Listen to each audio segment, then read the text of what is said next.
Економистите очекуваат дека инфлацијата во еврозоната ќе остане над целта на Европската централна банка од 2% на среден рок. Тоа го покажува истражувањето објавено од Германскиот институт ИФО во средата, еден ден пред следниот состанок на монетарната власт, на кој ќе треба да се одлучи дали да се намалат каматните стапки по трет пат оваа година. Експертите прогнозираат дека инфлацијата во валутната унија ќе достигне 2,6% во 2024 година, според кварталното истражување кое ИФО го спроведе заедно со Швајцарскиот институт за економска политика. Инфлацијата најверојатно ќе достигне 2,4% во Германија, 3,1% во Австрија и 2,3% во Франција.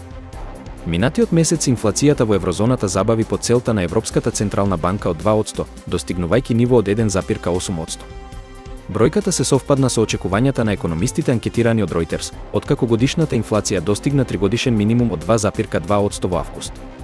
Во истражувањето на институтот, спроведено од 17 септември до 1 октомври 2024 година, учествуваа вкупно 1514 економски експерти од 119 земји.